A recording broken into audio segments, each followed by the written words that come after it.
अस्सलाम वालेकुम। ताज़ा वीडियो के साथ हाज़िर हूँ मैं आपका मेज़बान अज़हर तिराज। नाज़रीन, आज की जो सबसे इम्पोर्टेंट और अहम ख़बरें हैं उनमें से एक ख़बर तो डिस्कस करूँगा मैं आपके सामने।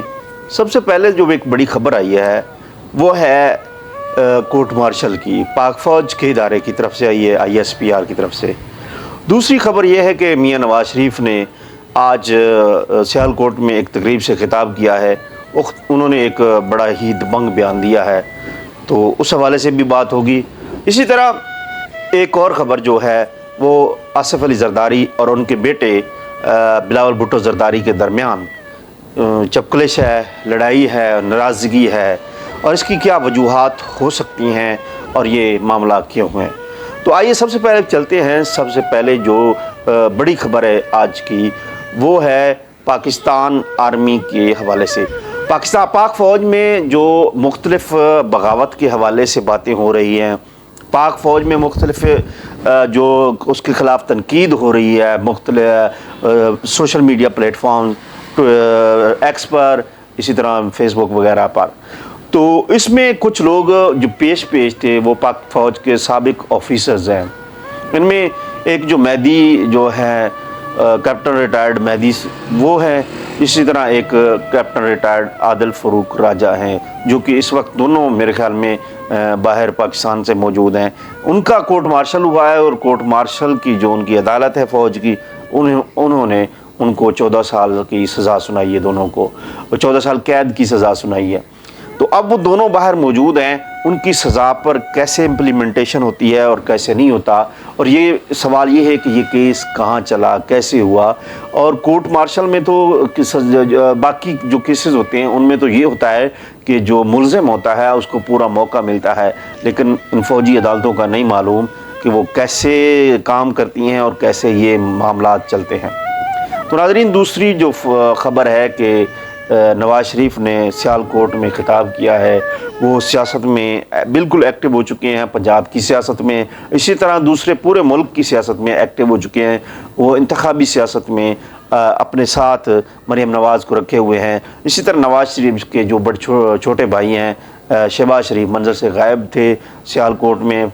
वहाँ जो ख्वाजा आसिफ है वहाँ उनका असर रसूख है, वहाँ ख्वाजा आसिफ एक्टिव थे। और इसी तरह मरीम नवाज़ वहाँ फ़ुटबॉल भी खेलती नज़र आईं और नवाज़ शरीफ मुख्तलिफ़ इजलासों की सदारत करते हुए और मुख्तलिफ़ तकारीब से खिताब करते हुए नज़र आए।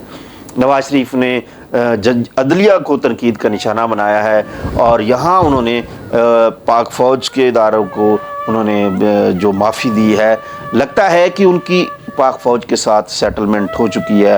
वो कहते हैं कि मुझे काम करने नहीं दिया गया, मुझे काम करने दिया जाता तो पाकिस्तान आज पता नहीं क्या होता।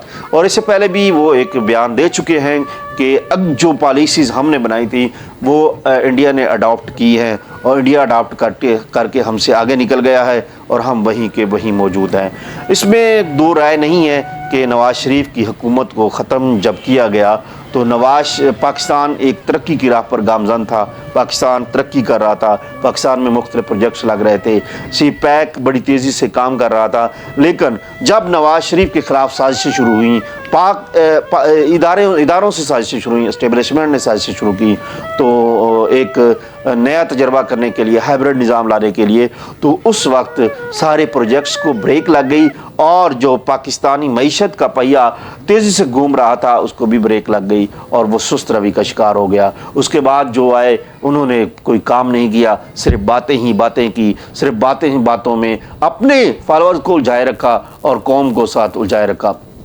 नाज़रीन, तीसरी खबर जो है मैं आपके सामने डिस्कस करता जाऊं कि साबिक सदर आसिफ अली ज़रदारी जो पीपल्स पार्टी के शरीक चेयरमैन भी हैं और उनके बेटे बिलावल भुट्टो ज़रदारी में नाराज़गी चल रही है। नाराज़गी उनकी कुछ सियासत के हवाले से है और उनको बिलावल भुट्टो ऐसे की जो नाराज़गी से लगता है कि वो चले गए हैं। ज़रदारी ने जो इंटरव्यू दिया है जियो न्यूज़ को, उसके बाद वो दुबई चले गए हैं और दुबई में वो पता नहीं क्या करने गए हैं। उनकी नाराज़गी खुलकर सामने आई है, लेकिन उनके जो नीचे पीपल्स पार्टी के रहनुमा हैं उनको भी नहीं पता, नहीं मालूम कि उनकी नाराज़गी की वजह क्या है। नाराज़गी की वो बिलावल भुट्टो कहते हैं कि जो पुराने सियासतदान हैं, पुराने सियासतदानों से इसको अपनी कौम को जान छुड़ानी चाहिए और नए सियासतदान आने चाहिए। तो बिलावल भुट्टो जरदारी ने फिर वो बयान दिया है कि जो बिलावल है वो ना तजर्बाकार है, उसे अभी सीखने की ज़रूरत है और उसको सीख कर आगे मामलात बढ़ाने की ज़रूरत है। और इस मामले पर अब देखेंगे कि क्या मामलात उलझते हैं, क्या सीखते हैं। मुझे तो लगता है कि ये एक सियासी स्टंट है। इससे पहले भी जब इलेक्शन हुए थे तो नाराज़गी चल रही थी आसिफ जरदारी और बिलावल भुट्टो के दरमियान, और वो चाहते हैं कि ये जो दोनों बाप बेटा एक गेम खेल रहे हैं, बाप बेटा की नाराज़गी के नाम पर वो ये साबित करना चाहते हैं कि पीपल्स पार्टी एक जमहूरी जमात है, पीपल्स पार्टी में इख्तलाफ राय होता है, और बिलावल भुट्टो को वो चाहते हैं कि इस तरह के जो मामलात हैं हाईलाइट किए जाएं। और एक ये भी स्टंट होता है, मीडिया स्टंट, कि जब वो कोई न कोई चीज़ कमज़ोर हो रही होती है, कोई भी पार्टी कमज़ोर हो रही होती है तो कोई ना कोई ऐसा स्टंट खेला जाता है। और यही लगता है कि दोनों जो बाप बेटे में यही मामला चल रहा है। आगे देखते हैं क्या होता है।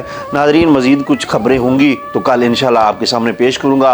रोज़ बरोज़ नई डेवलपमेंट्स आ रही हैं पीपल्स पार्टी के हवाले से, मुस्लिम लीग नून के हवाले से, इसी तरह इमरान खान के हवाले से, और इसी तरह IPP भी बड़ी अपनी कोशिश कर रही है। हो सकता है कि वो भी आगे मैदान में खुल के सामने आए। अलीम खान भी अपने आप को एक लीडर के तौर पर पेश कर रहे हैं, जहांगीर तरीन भी अपने आप को एक मुतबादिल के तौर पर पेश कर रहे हैं। देखते हैं आगे क्या होता है, क्या मामला चलते हैं, क्या सियासत, पाकिस्तान की सियासत क्या रुख अख्तियार करती है, मज़ीद नई क्या खबरें आती हैं। तो अब तक सिर्फ इतना ही। इजाज़त दीजिए अपने मेज़बान अज़हर तिराज को। अल्लाह हाफिज़।